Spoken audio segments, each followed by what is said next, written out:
गोस्वामी तुलसीदास जी महाराज भी चाहते तो मानस जी को संस्कृत में लिख सकते थे और लिखे भी। 7 दिनों तक गोस्वामी जी मानस जी की रचना संस्कृत में ही करते थे। दिन भर लिखते थे, रात को सोते थे, अगले दिन उठते थे तो कल वाला मिट गया है। दिन भर लिखते थे, रात को अपने आप मिट जाए। कितने दिन चला? 7 दिन।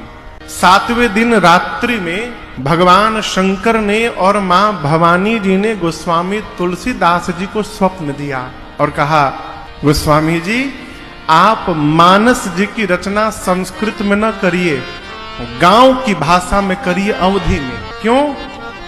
आने वाले समय में संस्कृत को समझना सबके बस की बात नहीं रह जाएगी।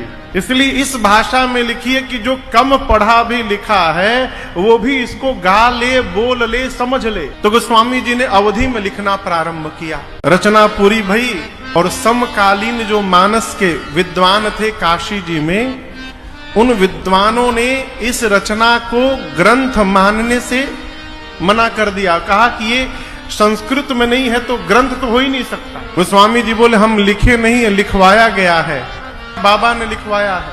तो निर्णय भी बाबा ही करेंगे कि ये ग्रंथ है कि नहीं है। फिर मानस जी की प्रति को विश्वनाथ जी के मंदिर में सबसे नीचे रामचरित मानस जी को रखा गया।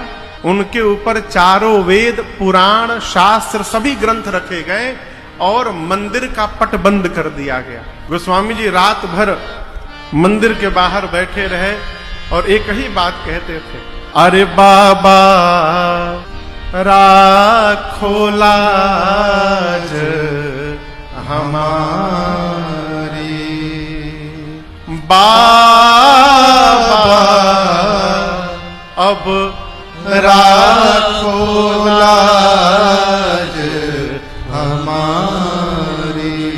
आपसे निवेदन करूं माई बाप, जब प्रातः काल विश्वनाथ जी के मंदिर का पट खोला गया तो क्या पाया गया कि जो श्री रामचरित मानस जी सबसे नीचे रखे गए थे वो मानस जी सबसे ऊपर पाए गए।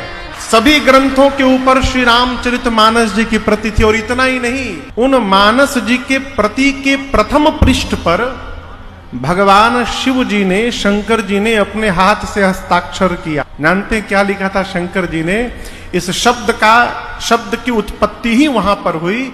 भगवान शंकर ने उस प्रति पर लिखा सत्यम शिवम सुंदरम, अर्थात इसमें जो लिखा गया है वही सत्य है। शिव का अर्थ है कल्याण,